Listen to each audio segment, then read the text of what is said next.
Okay, maybe this time we read in English. James. Homage to the Guru and the Protector, Venerable Manjughosha. Your wisdom is brilliant and pure like the sun, free from the clouds of the two obscurations.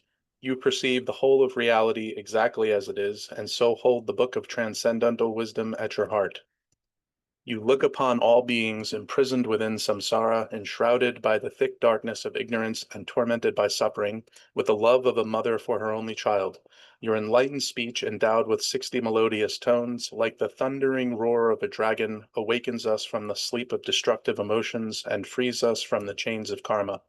Dispelling the darkness of ignorance, you wield the sword of wisdom to cut through all our suffering. Pure from the very beginning, you have reached the end of the 10 bhumis and perfected all enlightened qualities. Foremost of the Buddha's heirs, your body is adorned with 112 marks of enlightenment. To Manjughosha, the gentle voiced, I prostrate and pray, dispel the darkness from my mind.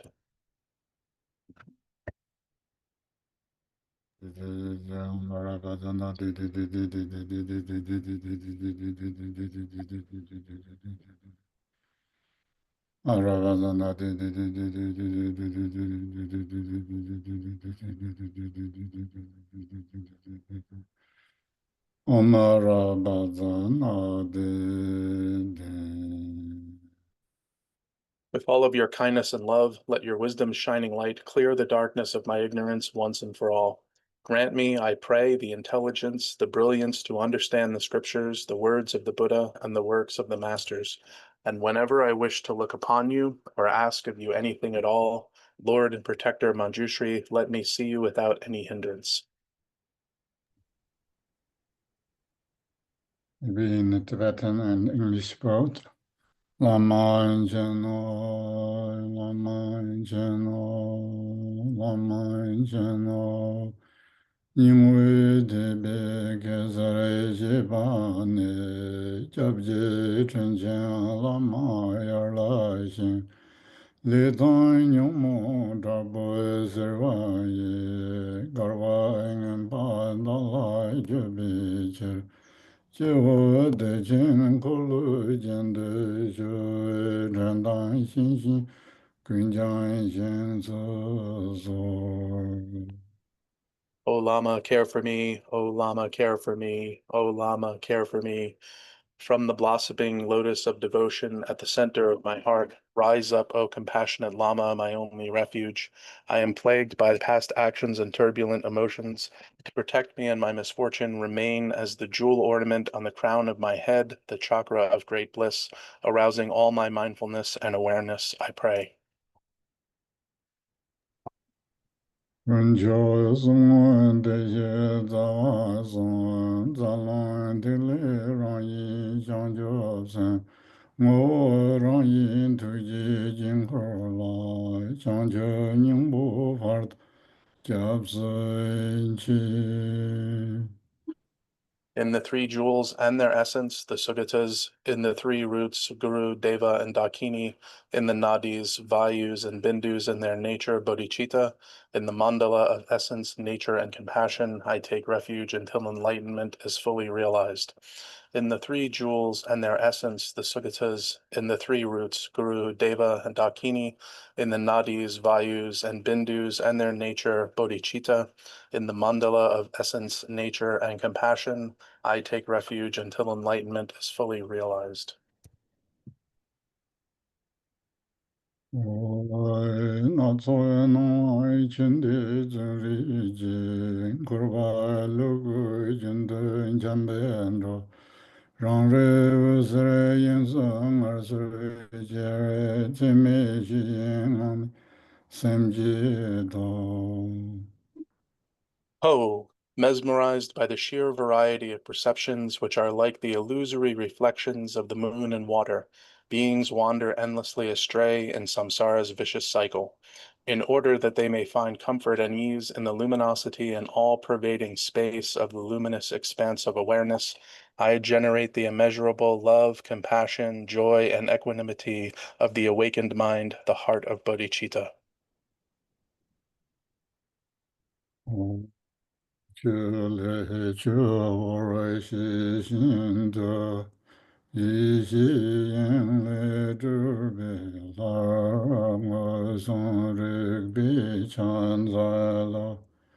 nhà nó con bé lên chú ba bố ri ba thế bé ngan đời ya chú nhẹ dễ la dễ rong bố dễ long nè chung gor gor gia lư chen bố ra chú zor đê ghé tô shô nam gor.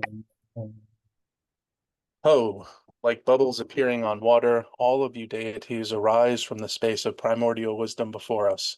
I prostrate in direct awareness of the ultimate nature. I offer the increase of visionary experience. I confess in the full measure of awareness. I rejoice in the exhaustion of phenomenal reality. I implore you, turn the wheel of Dharma from the expanse of great transference. I request you, please remain in the great rainbow body. I dedicate all the merit toward the youthful vase body. Please Okay, teach us Kempo. yeah. Here, what we have, I guess everyone here, yeah. Okay. So we sort of know through these texts, the Vajra verses. If you are further interested in reading more about these texts or want to understand more deep, deeper meaning, and there's a auto commentary by Jigme Lingpa himself. It's called, I type in chat box. We see sometimes autocorrection makes uh, difficult. Yeah. Uh,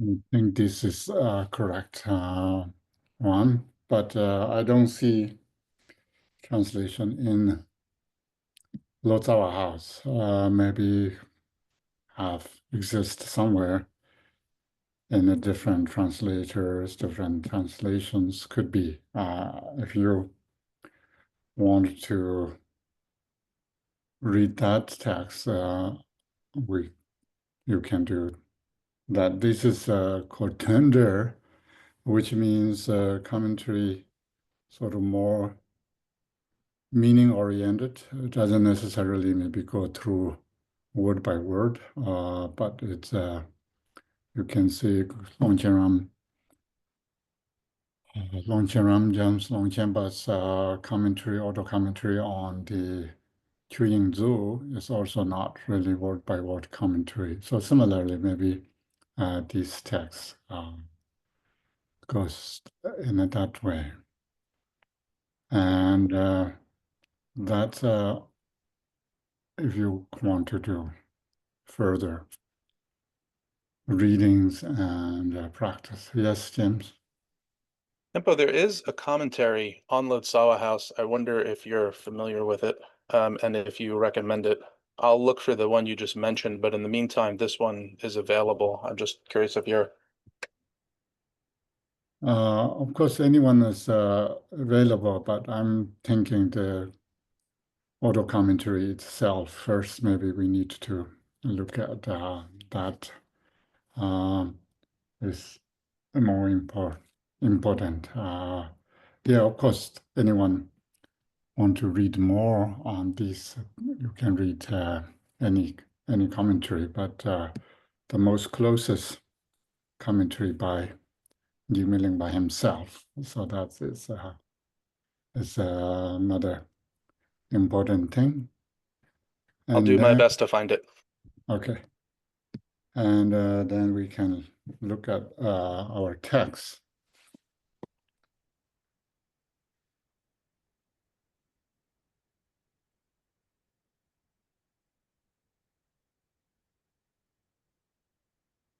And our text we are beginning with, or maybe we can read together in English until where we stopped. And that way, this text is not just a commentary or just practice guidance that once you need to read and understand, and then you don't really read as a daily practice most texts. So Yihi Lama, we would not do that because it's much long and longer and also prose and but this is purposefully read as aspiration or prayer or the guidance that versify and also in the Tibetan it's meant to be read in daily basis as a practice. And that's why Gachin, which is memorized in these in prison, and also since then he's chant this as a daily practice. So that's some texts are different than others. So this particular one is meant to be chant in a daily basis if you have time and interested in. Okay, we read together in English, maybe Spencer. Homage to the glorious Samantabhadra. The natural state of the ground is free from complexity, and ground appearances are Rigpa Dharmakaya. The path has always been clear of effort from the very beginning.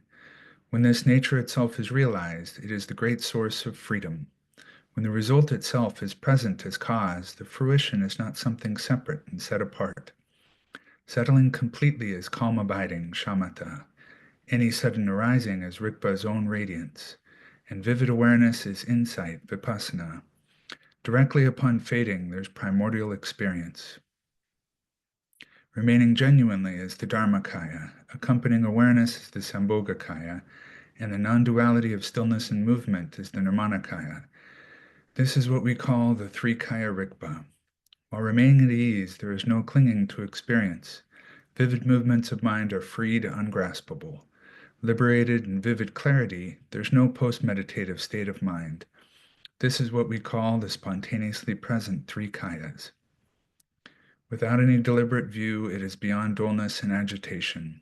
Without deliberate meditation, it is entering the original womb. Without deliberate conduct, it is free from rigid notions or ideas. One who has mastered this is a lord among yogis.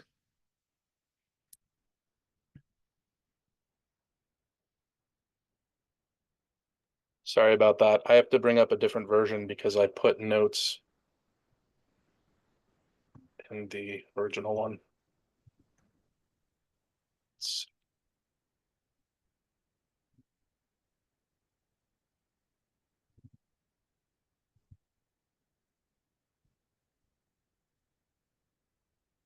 Now, if you're aware of a Aware thought, of thoughts.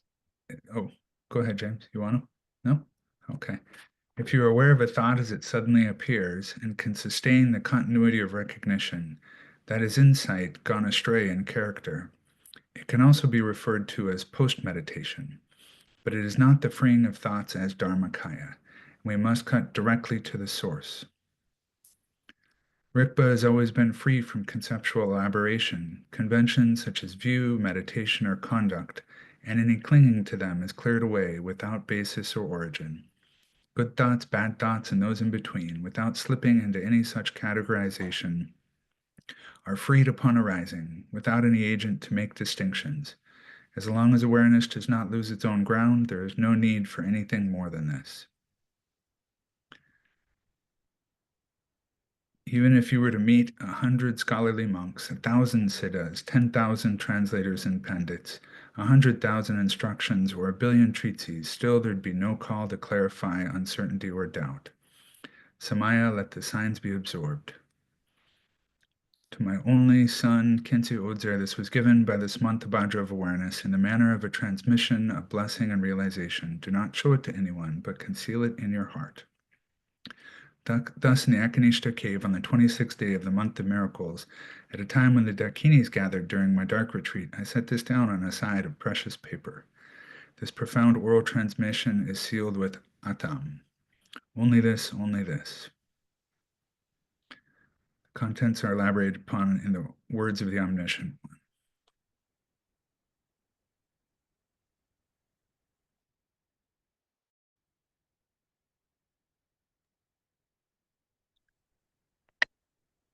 Tempo, if you're talking to us, you're still muted. Can we go back to the beginning of the text? Here, ground appearances are Rigpa,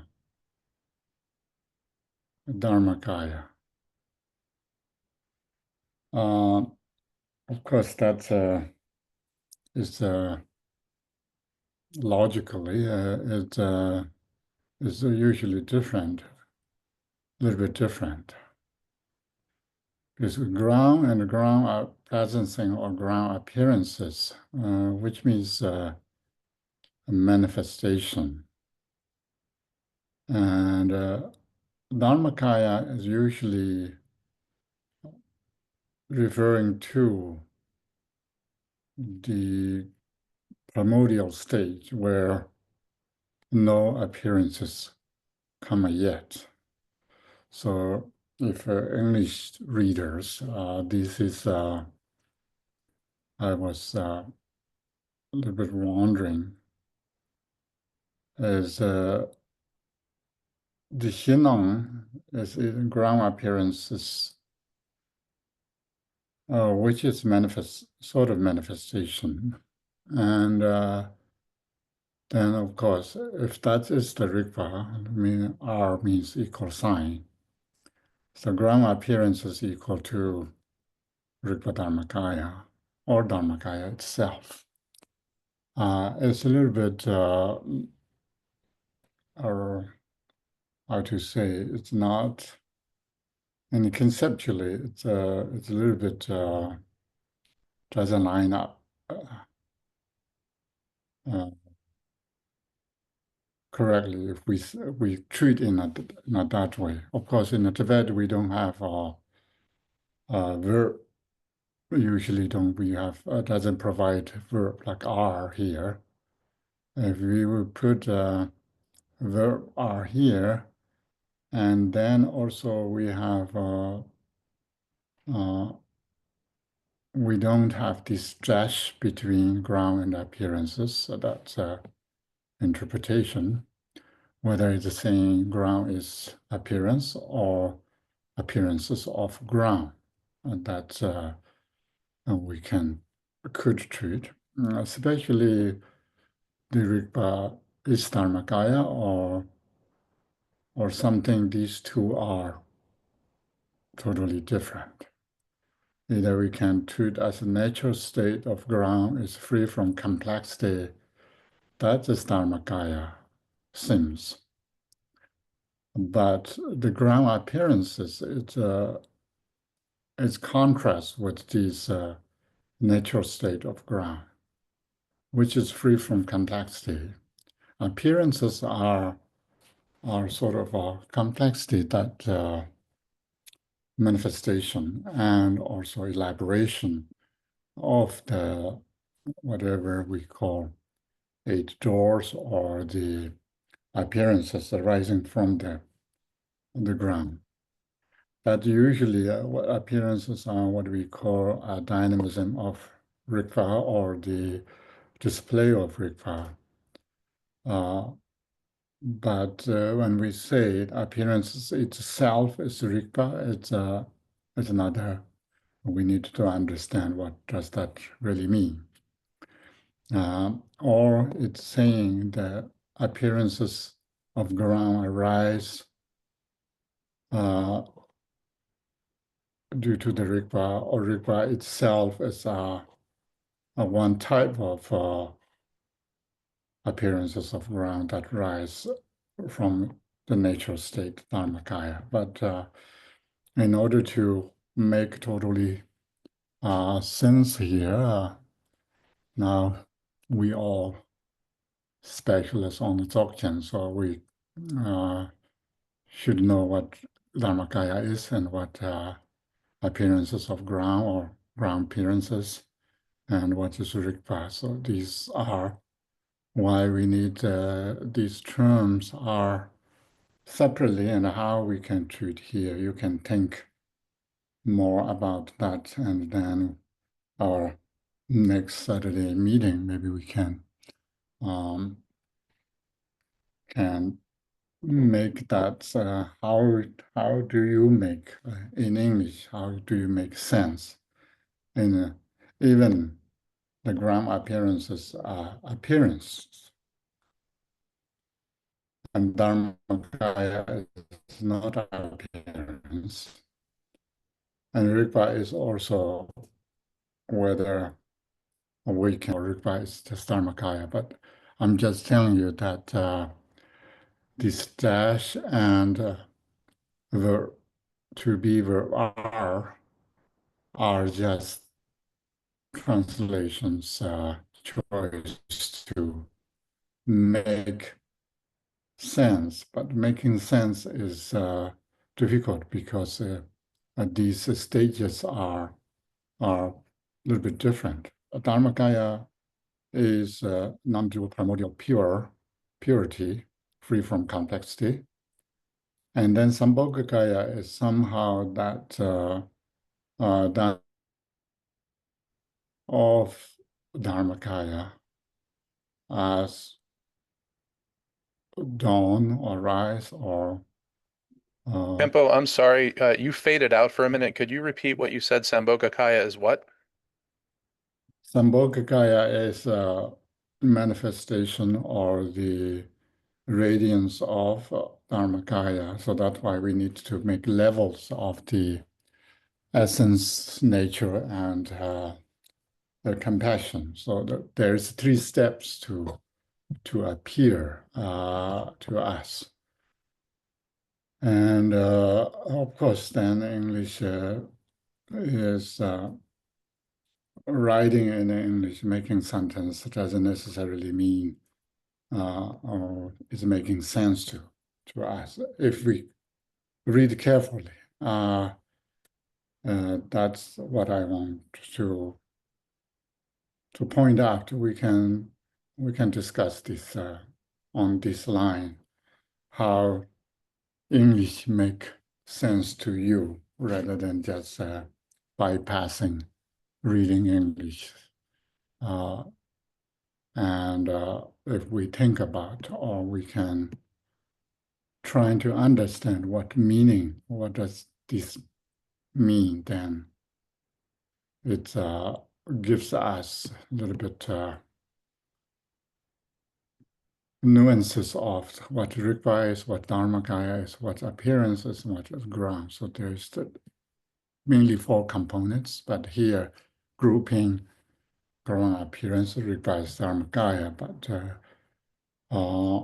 either we treat these as a equal sign. Ground is definitely not appearances, and Rigpa is whether Dharmakaya is or not is another idea. And then ground appearances, Rigpa Dharmakaya, is another way of treating. So it seems this line, we are just reading these 4 terms or 4 meanings are treated as a singular or at least equal sign. I don't know, you see that way, or you don't think in that way. So that's what I'm saying. Okay, now we can go down. There's many more, but Kempo, can I just ask a brief question? yes.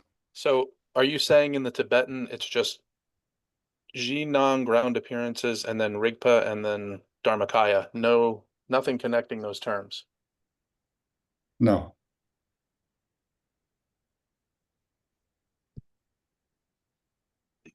That's not what you're saying, or that's what you're saying?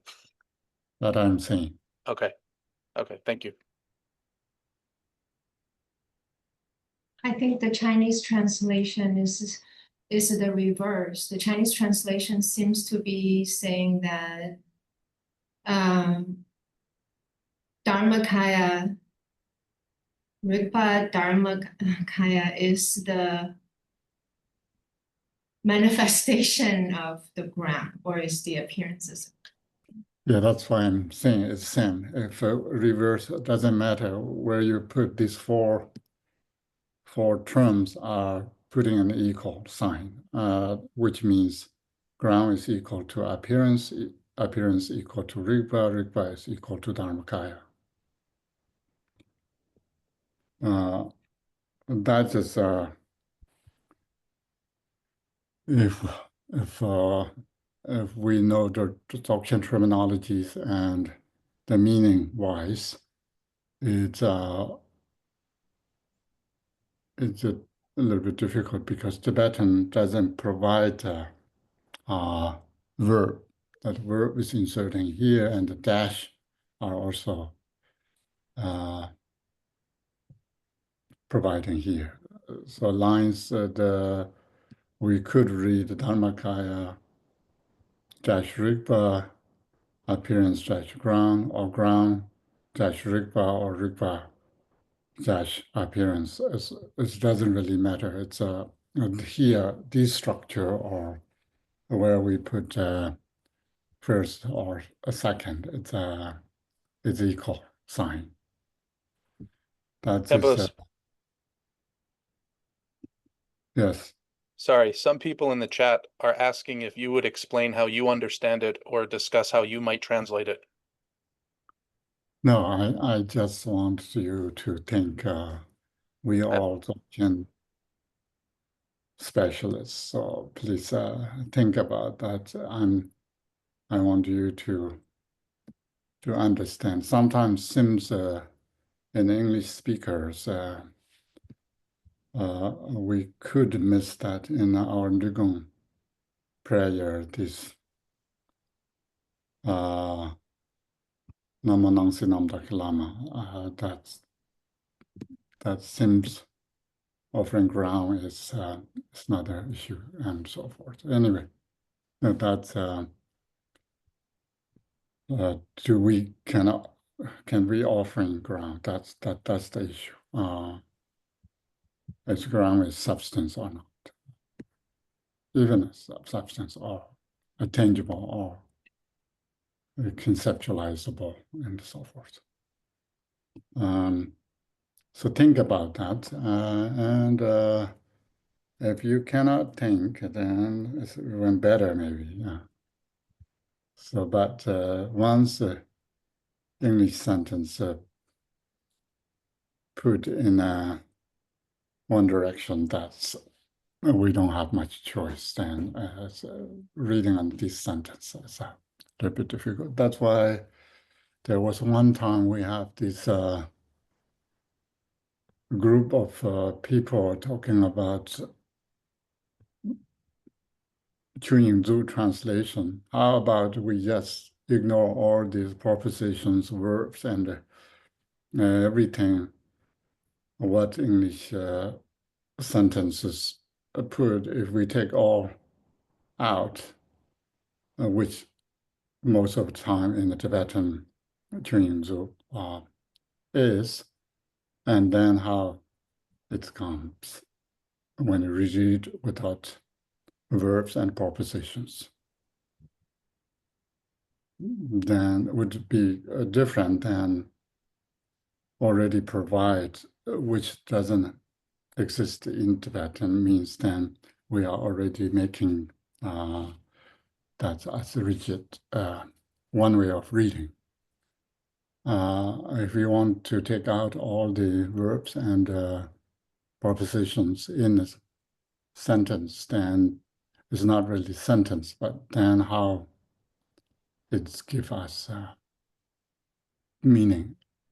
So then more room for we can fill out in a sense of what it might be, rather than someone provide us a verb to think in this way.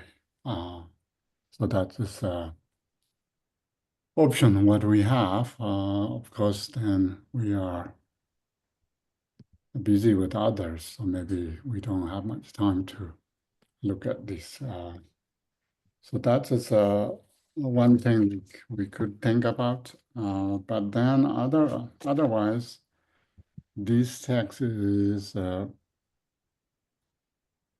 not that difficult. But at the same time, it provides really insightful for teaching that really go into our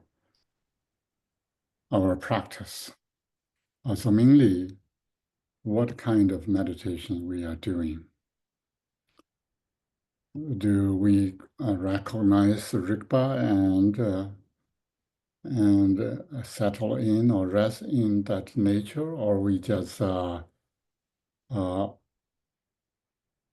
chasing sort of where is my awareness or consciousness is doing? It's whether it's thinking about in the past or future, or I'm stay on the moment. Even the moment itself is you can see earlier it's saying if you are recognizing your thoughts and you are maintaining for long time in this recognition, so that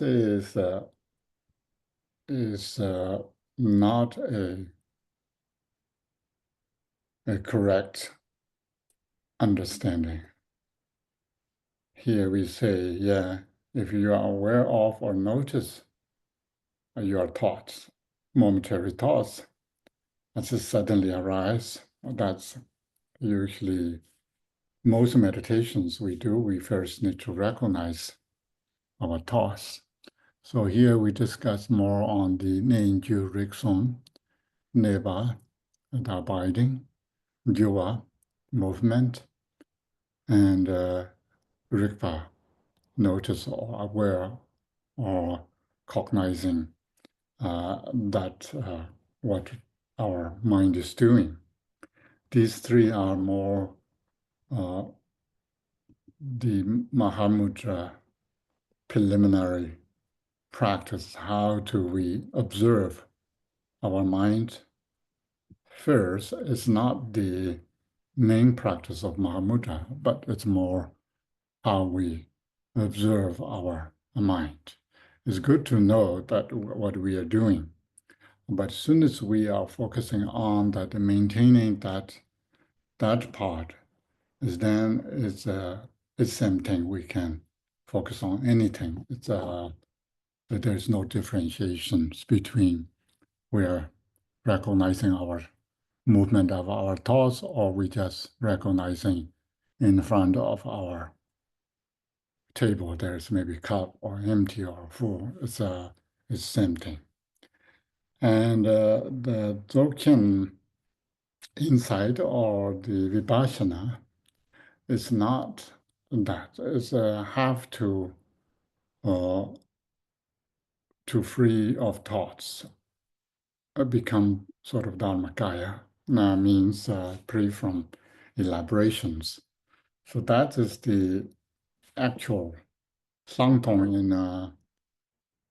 insight in the Dzogchen teachings. So these practice of the recognizing or noticing our thoughts in a momentary, that is, if someone wants to call that as vipassana, but it's saying this is not really the free of thoughts, is thought itself.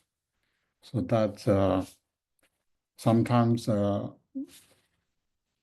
we have these obstacles, or we are sometimes satisfy ourselves that even clean hanging on the thought is we think this is maybe the sort of realization. So that is a dangerous part of the meditation that we cannot really rely on. And sometimes people would call this as a post-meditation or something that Jigme Lingpa was saying, that if you wanted to call this as post-meditation, you call it, but it's not really free from thoughts, which means the post-meditation or the subsequent attainment that from the meditation occupiers still maybe ordinaries or beginners would not have these two union of the meditation occupiers and post-meditation, but then slowly it's become inseparable. So then dualistic thoughts should be subside or disappear in a disappoint. So that's why it's Jigme by a sort of sarcastic way. It's the English didn't really reflects that. I think Jigme by saying, if you want to call post-meditation, that's fine to me, but it's not really free from the thoughts Astarmakaya. So that's his main points is here. And then we call this Rigpa. Rigpa we know it's Rigpa possesses the three kayas. So three kayas always is useful to describe the essence, nature, and a great compassion. So that's why these three are innately endowed with our mind. And also this is the quality of our mind.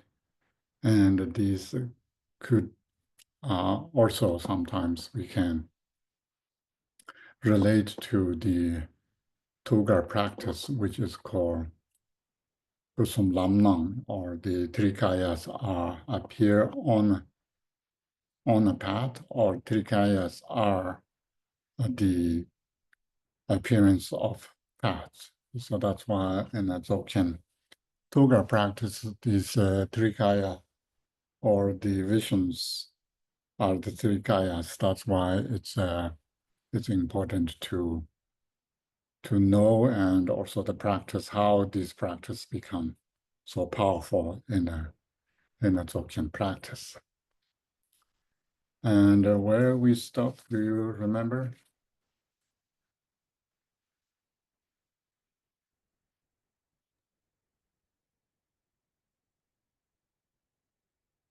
We must cut directly to the source.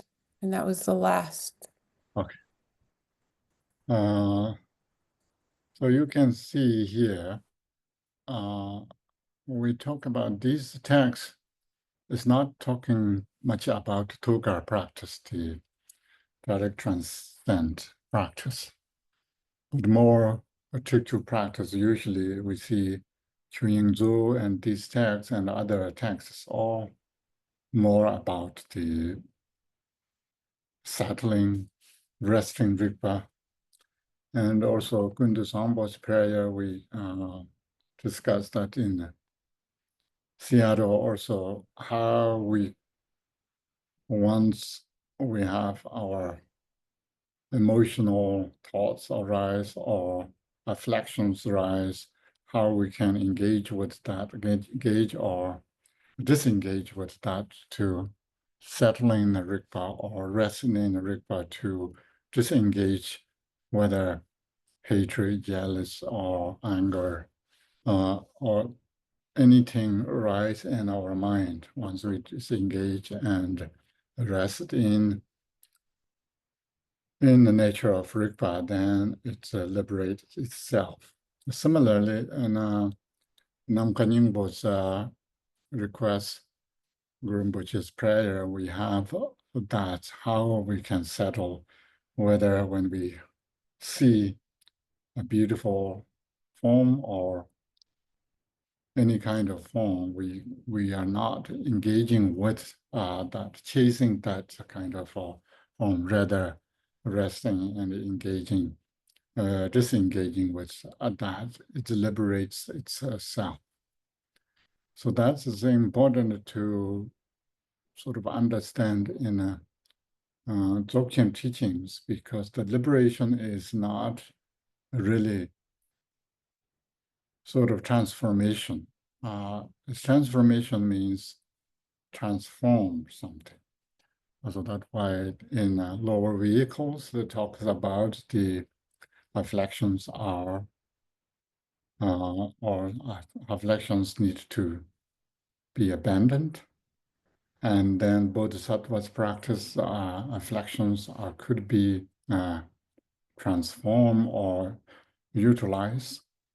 And tantric practice even more transformative. And the Dzogchen practice is just whether we recognize or not. Maybe recognize is not saying that we recognizing affliction as affliction, or we are recognizing that affliction has never happened in the first place. And that's why the affliction has no function or no power or no ability to influence our thoughts once we disengage that part. And now we have this sort of last really pithy verse. This is a very important part. So mainly we must cut directly to the source, means that cutting through, we really need to cut everything, all disturbing emotions or mental concept or dualistic thoughts. If not any trace left behind, then we are not free from thoughts, and then we are not recognizing our Rigpa, our awareness. So this is a very crucial point. And then Rigpa has always been free from conceptual elaboration. So we talk about this Rigpa and Yehi and Ying, which is Dharma Dhatu, Dharmakaya. And also we have ground, Dzogchen ground. And so these are a little bit complicated. If we don't understand the structure of the how we treat this in general sense one way, and then specifically in a Dzogchen context. Generally, Dharmakaya is of course one of three kayas. So kayas, which means a body, mainly means in a body in Sanskrit. In the Tibetan school, it's honorific term for means body. And so Dharmakaya, and then when English, we translate that in English is body. Body is not sense of something material, entity, substance, not in that sense. Dharmakaya has no substance, no entity, no. But this body is just a representation of the empty aspects or emptiness or the Dharma Dhatu itself.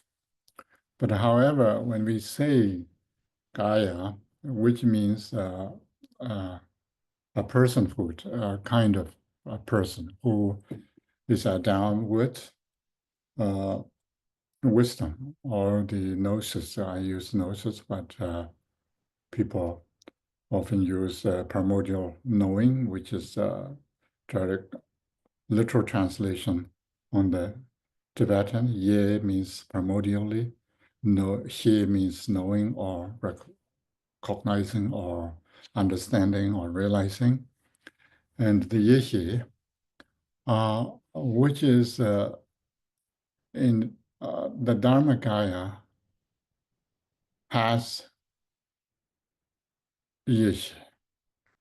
So in general sense, Dharmakaya is a person who has a mind, which is called primordial knowing.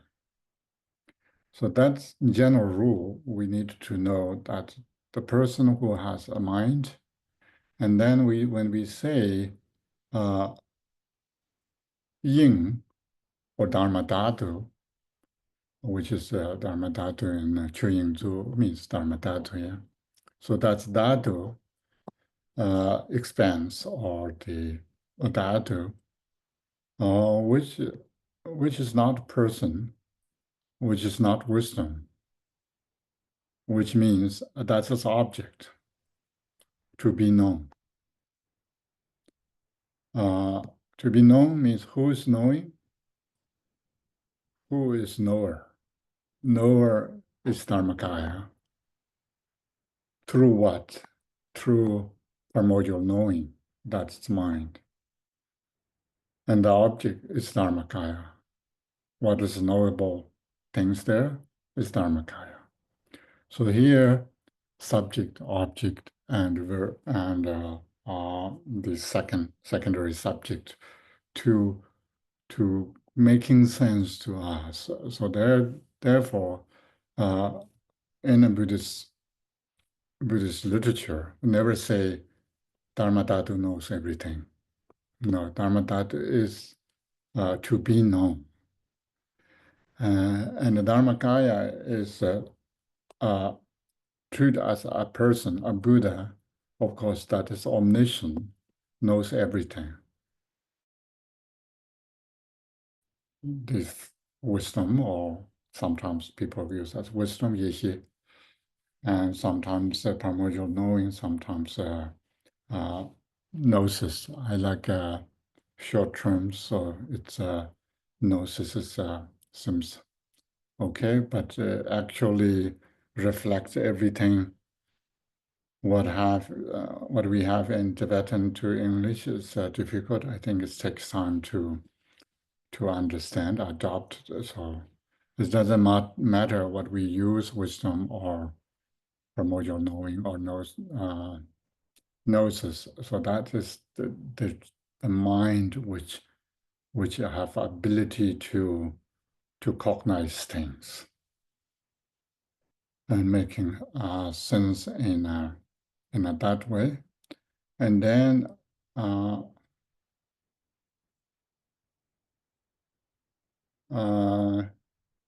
Emilio? Can I make a question? Yes. No, it's a question about the terms.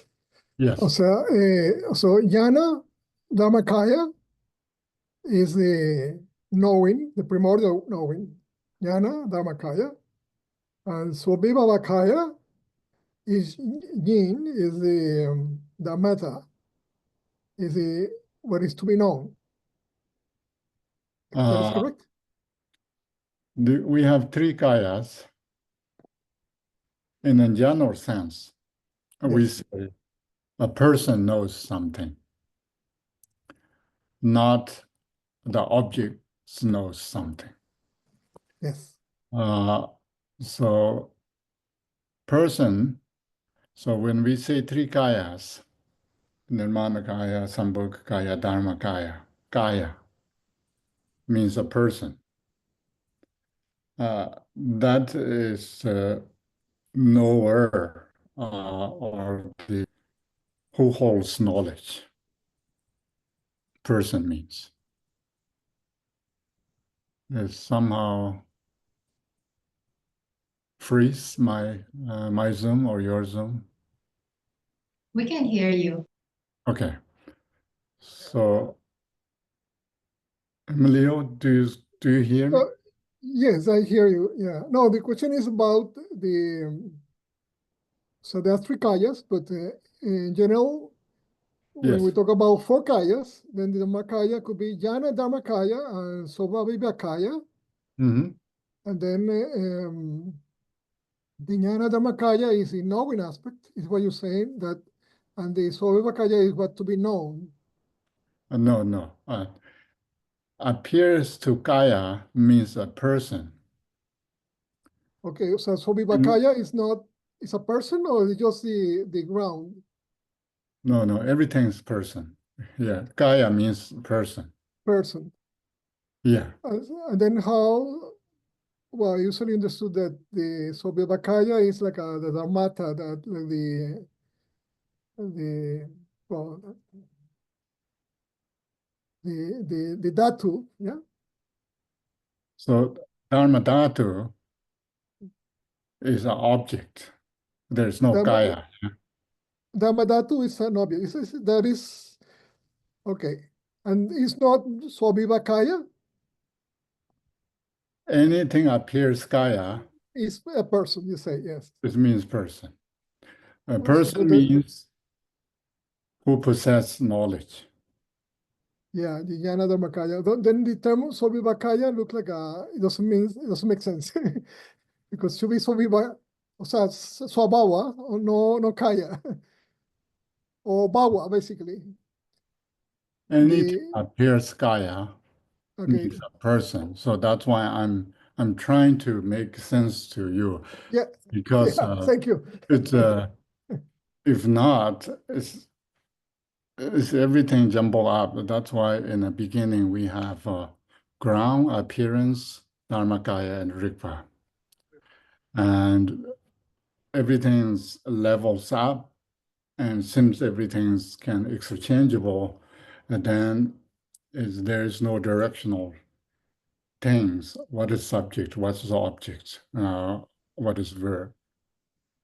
And so forth. So uh, that is the sort of confusing. But one way we can recognize what is subject is through Kaya, means knower, who hold knowledge.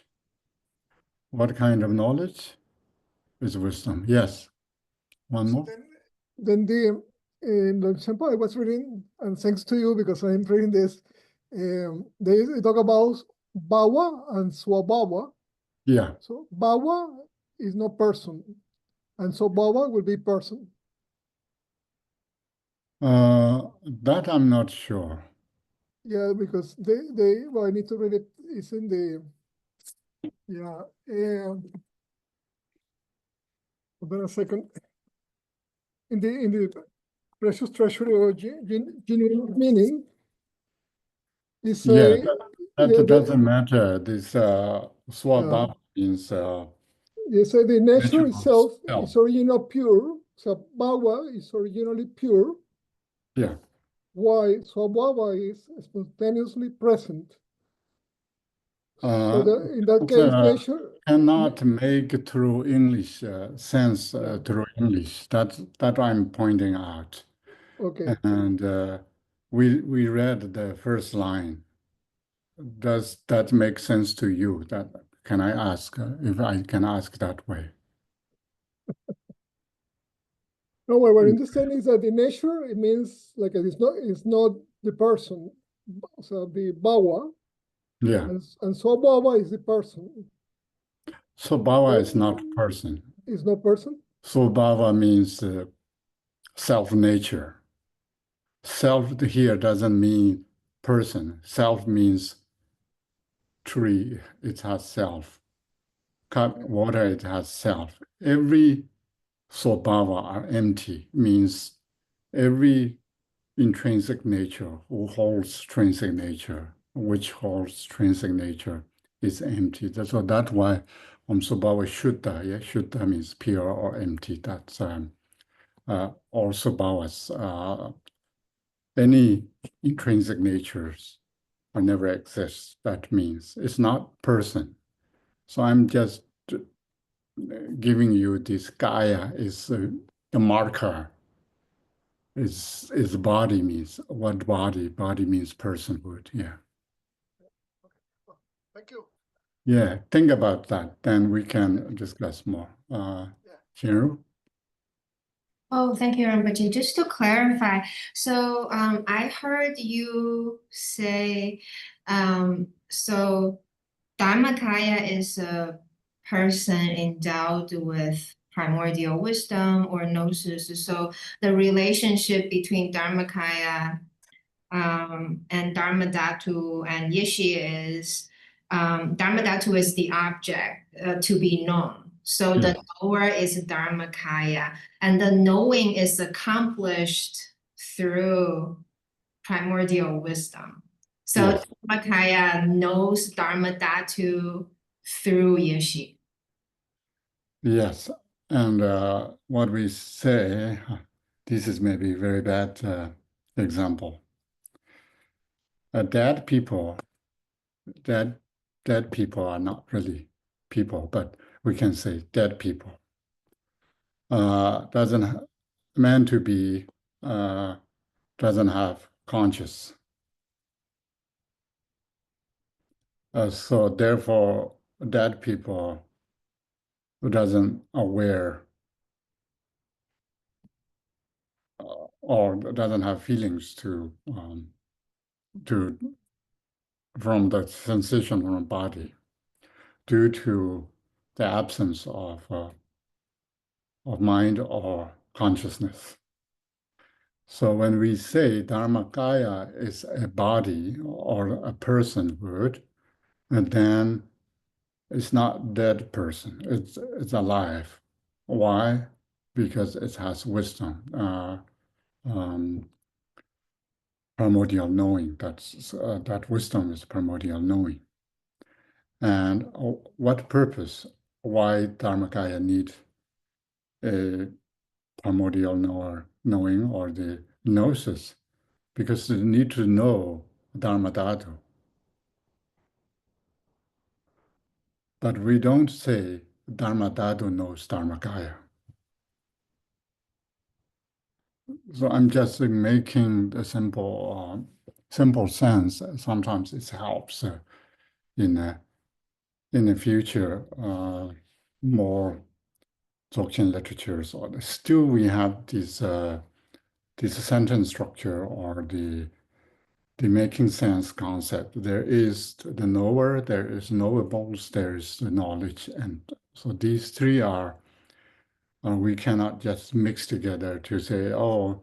Dharmadhatu knows Dharmakaya. We don't say that, and that is even in sutras. The Buddha is omniscient. Why?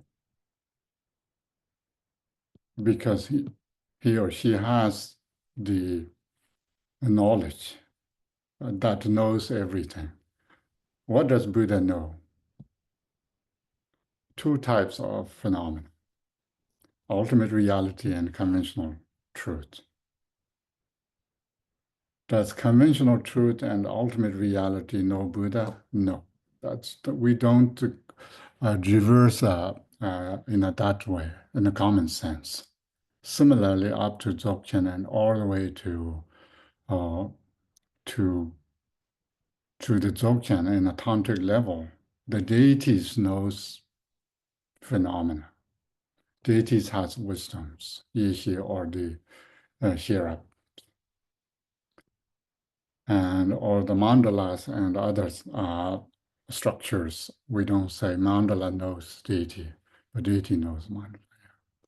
So these sort of two, once we put Gaia means person, alive, means has wisdom. That wisdom knows knowable things. What is here is to be known is the objects, Dharmadhatu, or the ultimate reality. Yes? One more?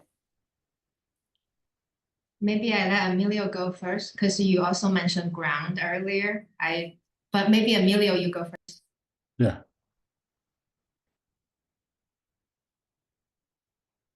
And you are mute. Sorry. So the term yeshi is the knower, Yes. and then ripa is a knower, or is what? Here you can build knowledge. Knower, knowledge, and knowable things. So these three.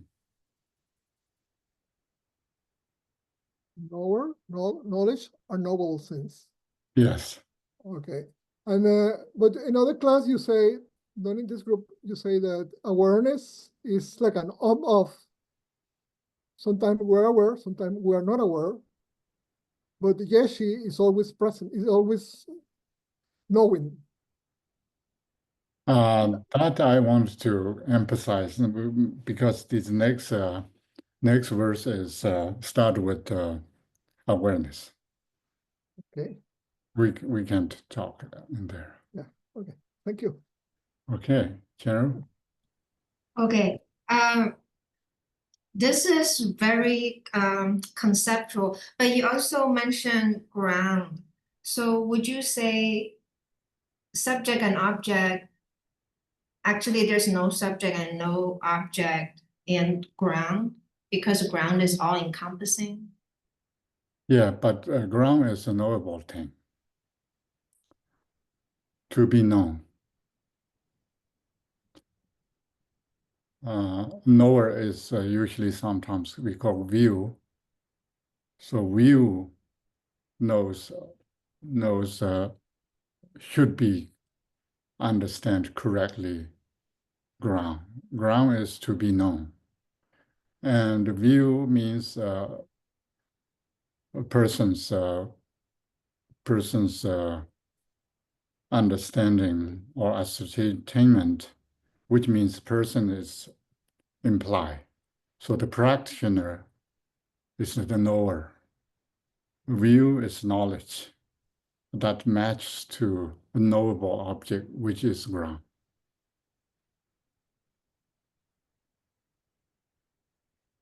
But the ground is also the source of everything. Doesn't Yeah, that also include the knower? yeah, but that situation we need to know. So if ground is all sorts of things, then we need to know that. Yeah, that's why it's called to be known. Thank you. Yeah. Okay, so we go back to our Brian Lee. Oh, I was trying to ask a follow-up question on Chenru. So basically the whole goal of Dzogchen is to have the right will of merging our will with the ground as close as possible. And then realizing that our awareness is inseparable from the Dhammadhatu. Is that correct? Or the right direction? It's not that clear. We cannot do anything about the ground or for the ground or we cannot alter ground. That for sure. Ground is reality. That's why it's just knowable. It's whether we know or not. And the sutras say Dharmakaya is always, or the ultimate reality is always the same, whether Buddhas come or not. We cannot do anything. Similarly, ground, we cannot do anything. We mentioned many times that view is individuals, based on individuals' ability to understand, which means we could have totally wrong view, could be right view. So we should have right view. So the right view and the ground and the view, often people struggle to separate these two because sometimes we say we realize view, which means we realize view that totally sort of match with the ground or reality. So in that sense, what we can do is we make improve our view. That's also through meditation or through study or through understanding or through practice. So that is a more, what we can do is more view, not the ground. If you Because it's from the separate this perspective of view and the person. ground, can you distinguish view and the ground? So the ground is like the reality, the view is like the understanding of the reality Yes, from our awareness perspective, a person yes, with mind. yes. Gotcha. Then what is the relationship between ground and Dharma Dhatu? That is another issue. So the ground is knowable thing to be known. Dharma Dhatu is to be known. So in that sense, both treat as an object of reality. And in that sense, something equate ground is Dharma Dhatu, because that in the Yingzu often talks about Dharma Dhatu and the ground as inseparability of these two. But sometimes once we put in a linear progression or the narrative in a Dzogchen, then ground exists before samsara and nirvana. That sense, then it's not necessarily only ultimate reality, but something that occur before samsara and nirvana. Oh, gotcha. That connects back to the an earlier question I asked before. That makes sense. Okay. Thank you. Okay, you're welcome. And we go to next, our verses, yeah? Okay, good. Rigpa, you see why I'm kind of pointing you this direction? Because there's two terms, Rigpa and Yihi. So now we know Dharmakaya possesses Yihi, the primordial knowing. I have a discussion with others many, many times, and Rigpa and Yihi, what's the difference between Rigpa and Yihi? And people often point out that Rigpa is the primordial wisdom, and Yihi, what we have. And I have a different way of, my understanding is opposite of that. So Dharmakaya possesses these wisdoms, and even the ground, when we talk about, there is three binding primordial knowings in the ground, which is Dharmakaya, wisdom, gnosis, Sambhogakaya gnosis, and Nirmanakaya gnosis. So these three are called three binding wisdoms. They don't call it Rigpa. And this means we are innately endowed with these three wisdoms, three gnosis, or three primordial knowings. But comes to Rigpa, is usually Rigpa doesn't describe in that way. There is three Rigpas in our primordial, or the ground, or the nature of the ground, has three Rigpas. So Rigpa, is my understanding, is individuals'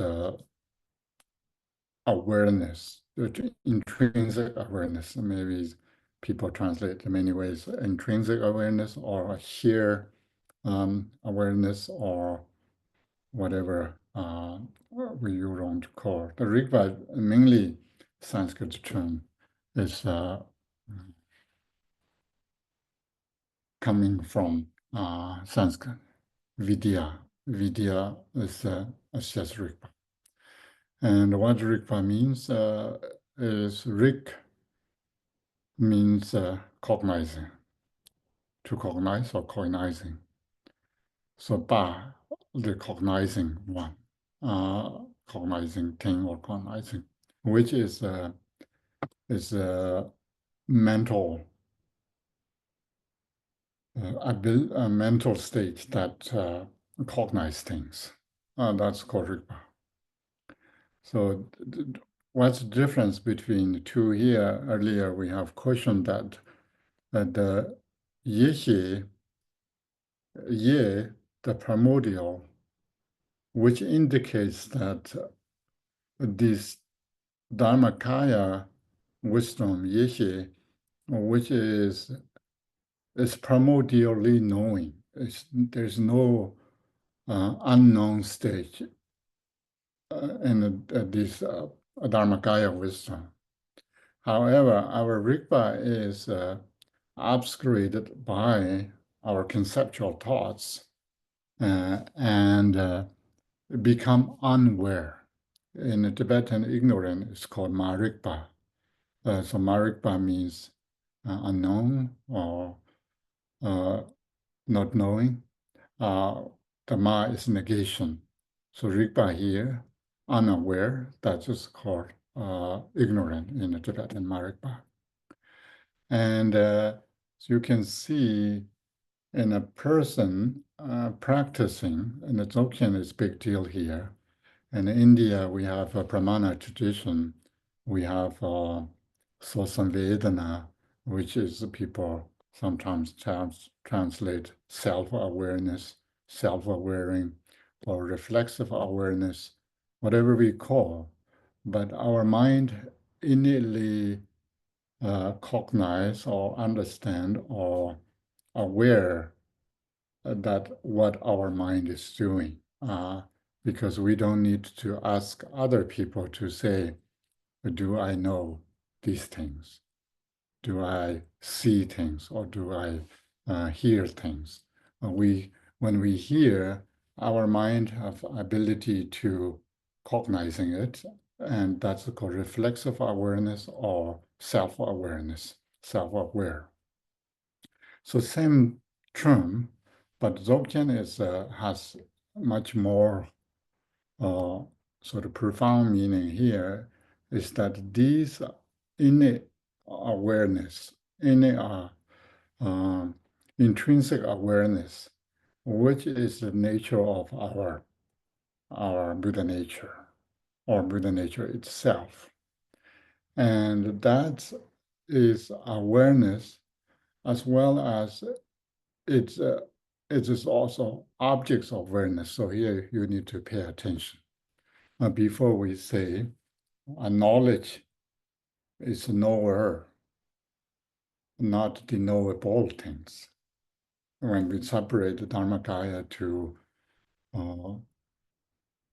primordial knowing to the Dharmadhatu, then we have subject, object, sort of verb or the combination of the knowable knowledge. But Rigpa, when we look at our mind nature, which is looking by Rigpa, but object is also a Rigpa. So that's why there's not really object or subject in it there. And the Rigpa, seeing Rigpa itself, that's called recognition of Rigpa. And the moment you recognize, which is not really taking as action because there's no subject-object duality, cannot take action either. So that's why it's there, collapsing subject-object duality, because Rigpa become Rigpa alone. There's no action, there's no objects, there's no subject either. And this is called the recognition or realization or the Dzogchen Chekyu practice. So here we need to think about what is the objects of the Rigpa, what is the knowable thing, what's to be known, and who is knower. And then the person is the practitioner, should be knower. Rigpa is knowledge, and object of knowledge is Rigpa. So then there is no knowledge because Rigpa become non-dual, and objects is also Rigpa. It's sort of subject and objects become in a one. They cannot take really action, and that therefore we cannot really also say that the practitioners possess Rigpa either, but then because it's beyond subject-object duality in here, that's why most of the time I emphasize that Dzogchen practitioners in a particularly Chukchu practice, you should not have any experience. If you have experience, means something conceptual things going on. Because there is no subject, no objects, then experience cannot produce in there.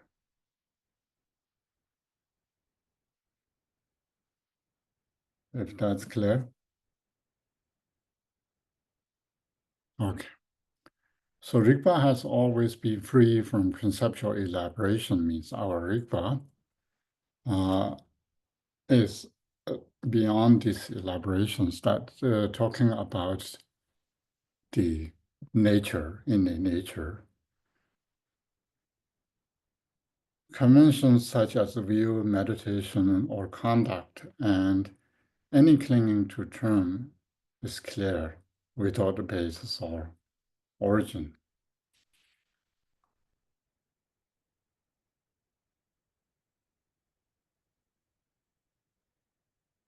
So why we don't have view and meditation and conduct in here, in a Rigpa, because just I said that Rigpa itself has no need to take action because there's no objects other than Rigpa itself.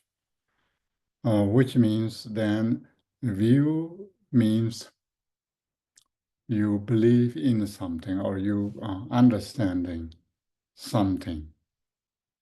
And meditation means even English is better, meditate on something. Always meditation on deity's image, meditate on. And in the Tibetan term, did we discuss this? Meditation is very pervasive in Tibet, where you can meditate on hormone changings, you can meditate on impermanence, you can meditate on the ghost, and you meditate on hell realms. So these meditation means just sometimes imagination, sometimes pay attention, sometimes focus on something. So there is no objects. Rigpa itself, Rigpa alone, which is also a term, but there is no subject-object duality. We cannot really say Rigpa alone, because alone means that there is something alone from something, separate from something. So this view meditation conduct doesn't really whether improve or disimprove the Rigpa itself, because that is nothing to do with the Rigpa. Good thoughts, bad thoughts, and those in between, without slipping into any such categorization, are free upon rising without any agent and take distinctions. So here, whether we have we should not fall into such a categorization of these. We when think good things, bad things, and those between means any conceptual thoughts that rise, then we are falling in a categories. And so mainly here, free from others, we thought any agent means agent is what? We all know agent means subject who can do something.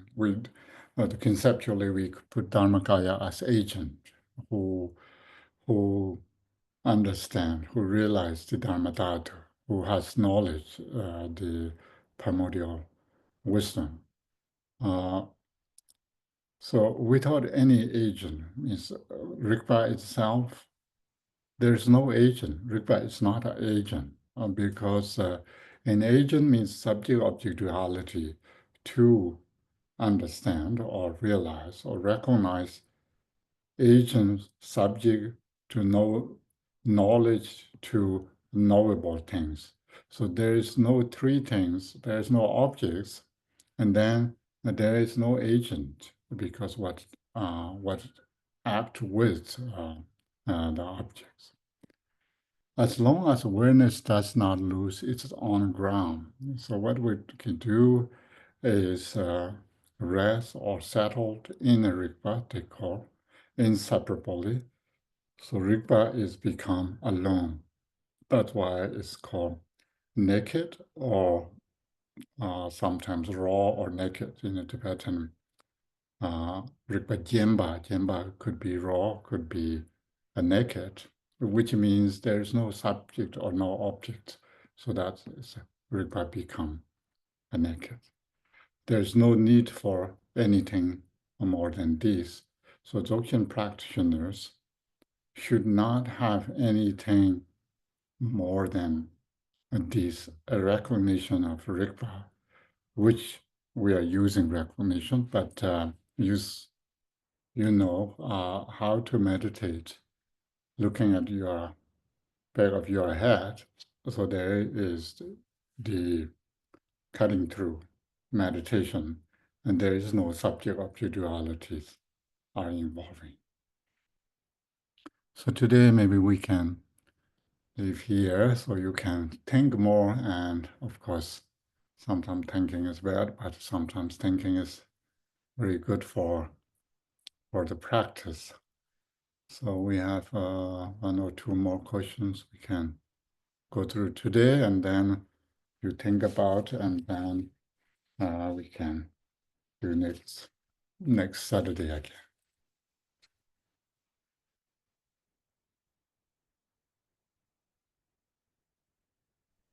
Oh, Yes. sorry for making another question. So then when awareness is aware of awareness, Yeshi is there? So we use Rigpa. But it's Yeshi Awareness. also. Awareness. If we use personal individuals Okay. awareness, we use Rigpa. But in terms of the practice of the Bumis, the 10 Bumi is jnana, Yes. so that one is the Ripa. So the awareness of that level is the Ripa. Or the Yeshi is the same as Ripa at that level. I don't know, that's my question. The sutras, they call Hira. The Hira means the best mind, best conscious, best aware, best Hira, best knowing, knowledge, which is a little bit different because Hira can increase and develop. So Yishi is, we know, is sort of reality. We cannot do anything. And Hira is 6 paramitas. Panchaparamita means pranya, that's here up, and that's we can increase. That's why it's called the tu bishirap, kun bishirap, sam bishirap, the knowledge gaining from wisdom, start gaining from hearing, study, wisdom gaining from the contemplation, and wisdom start gaining from meditation. But Rigpa is another different one. We are accessing our innate nature, and that is by innate nature. It's not really. We cannot really Rigpa, how to say, develop, but whether we recognize or not is a little bit different than Sherab or the primordial knowing.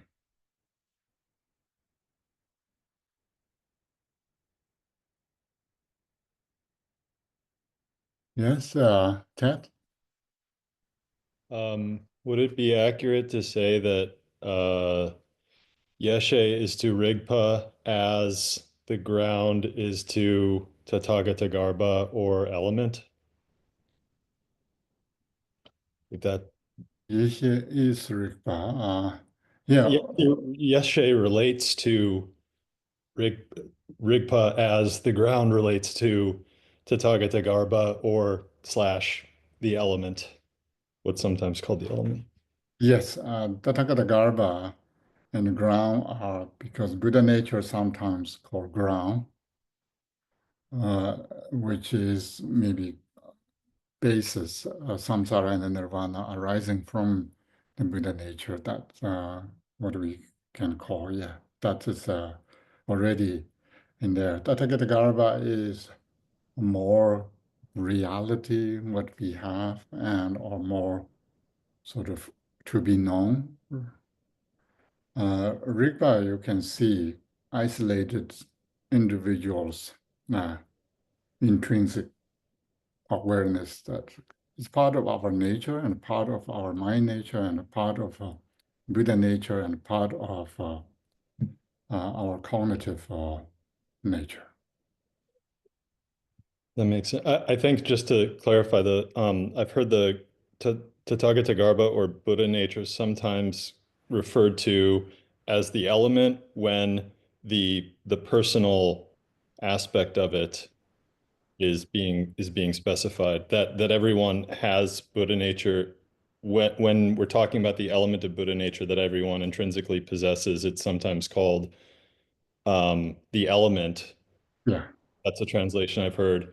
And it seemed like the distinction between Yeshe and Rigpa was Rigpa pertains to when we're talking about the personal or individualized aspect of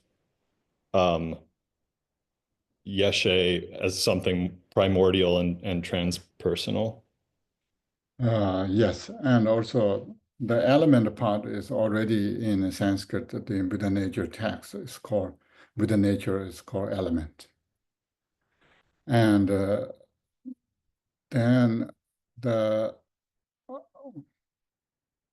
this is, for me, it seems important to understand when we say Buddha nature. So nature, my nature is not really personhood. My nature is something that is stage. It's nature. So we call this Buddha nature, which separated from somehow it's a person directly subject that's acting. It's nature that has ability rather than person itself. Yeah. So that's why it's Buddha nature is more ground related because it can be foundational, can be reality, can be nature. So that's why it's to be known. However, of course, Buddha nature is my nature, so that's why is my nature is Rigpa. Then you can see now that Rigpa is become subject to object, both subject and object, and then once become that, then subject object duality collapse, and so reveal the nature. That's the what Dzogchen teaching shows that. Okay, Spencer. We've got a question from Lee. Yes. He was wondering if you could comment on this quote that Bill put up. Bill put a quote from Malcolm Smith that says, Rigpa is that which recognizes and knows the essential point of the basis, which is that it is pristine consciousness, yeshe. So Lee was wondering if you could comment on that quote from Malcolm Smith about Rigpa. Rigpa is that which recognizes and knows the essential point of. That may be too broad, because the wisdom, the primordial knowing, also has that ability. And here, what we are talking about, that also has that ability.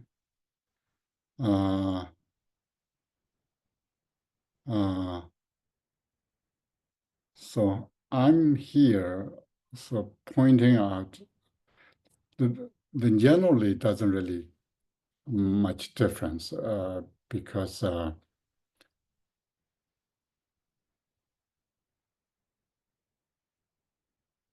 and 1 minute. Is that which recognizes and knows the essential point of basis, which is that it's pristine consciousness.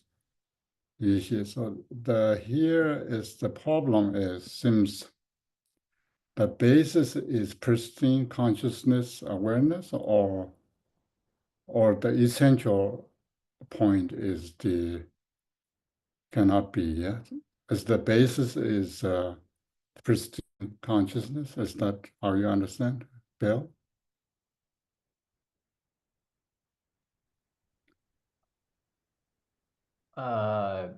Yeah, I mean, that would be kind of the outer radiance of the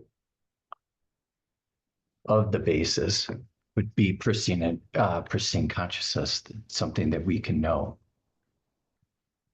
If we think about this basis as a ground, seems to here. And that's well, my point is that the ground is not treated as a pristine yeshe or primordial knowing. The ground possesses the three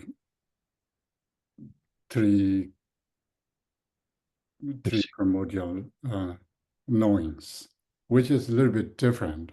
So that's why we are talking about Buddha nature. Should we treat as a subject or treat as an object? So here, when we treat pristine consciousness or yeshe, then it becomes subject. Ground is not a subject. And Rigpa and ground itself also, of course, then we also can say yeshe is that which recognizes or knows the essential point of basis. So that is has same function. So I'm pointing here, my understanding is the Rigpa is individuals and Yeshe is more general, what to say, reality, universal, pristine consciousness. And then in the Dzogchen later, we talk about these mother and child lights. So mother is the universal wisdom, that is Yeshe, and child is individual's awareness.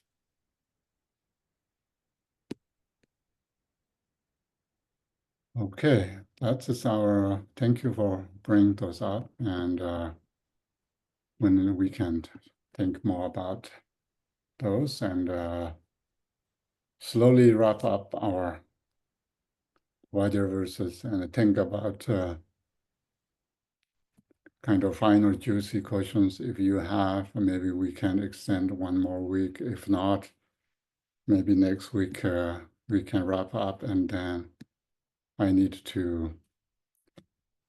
will be busy in the summer, and then we can discuss more what we do in the future. But meanwhile, whether we can take one more Saturday or two more Saturday, depend on how much you have questions or want to go through the Zal Rulba and Zal Dang and Rulba. These somehow English you call three energies, but it's not three energies. Energy is only dynamism that first comes. Zal and Dang Rulpas are not energy. So we don't want to make confuse too much in here, but that's what we do. So if you have time, you won't come next Saturday, maybe have prepare a little bit more to share us and these subject-object dualities. Until we know subject-object dualities well, we cannot cut through subject-object duality. Yeah, we really need to know what subjects are, what objects are, what is knowable, knowledge, and those things. Kempo, can I ask a question? Yes. You'll be busy over the summer, but I'm wondering, is it still your interest or intention to go into Mipam's luminous essence after that period passes? But I'm a little bit hesitated. Teaching online is I haven't done this much, so it's much more difficult than what I thought, and we can talk about that. But meanwhile, I need to rest a little bit, and then maybe we can talk about. Maybe there's a way we can arrange the container so that it works, or maybe it has to be done in person. I don't know. So that I don't know yet. Maybe we can discuss that later. For now, we're running over time today already. Maybe we do dedication, and thank you so much, Rinpoche, for just being so patient with us. Sure.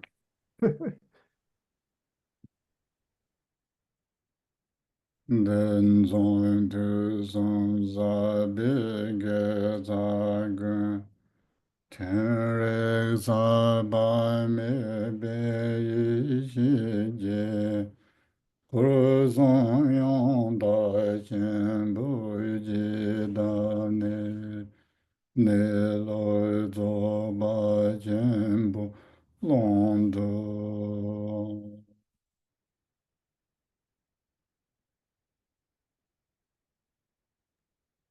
All sources of virtue amassed throughout the three times, as represented by this practice, are, with the immaculate wisdom of pure presence and awareness, sealed within the great and total purity of the three spheres and in the expanse of the great perfection, the natural state. Ah.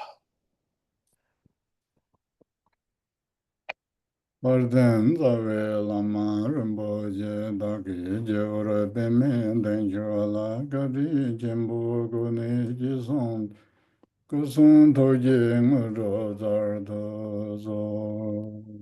Glorious Root Lama, precious one, dwell on the lotus seat in the depth of my heart.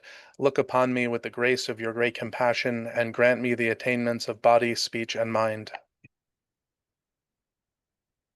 Orden lame nambra dharvala geje zamyon lota meje shen jinze le waran tongwe mogu lame jela tsangan jo baro jo.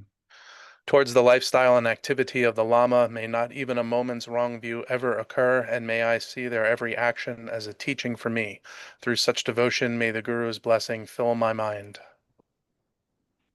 Jiwa gunda yanda lama dan rami chuji bala langju ne sadan lamji yodan rat dorjin change kompang nyur thor sho. In all my lives, may I never be separated from the perfect Guru, and so enjoy the splendor of Dharma. Perfecting the virtues of the paths and bhumis, may I speedily attain the state of Vajradhara. Sunam de damji zbani tomne nyepe dranam pamshe de jaga nanchi banghom chukwa sibin solen roa churwa sho. By this merit, may all attain omniscience. May it defeat the enemy wrongdoing. From the stormy waves of birth, old age, sickness, and death, from the ocean of samsara, may I free all beings. Okay, enjoy nice weather, hopefully everywhere, and then see you on Zoom next Saturday. Thank you very much. That's good. Thank you, Keppel. Thank you, everybody. Bye.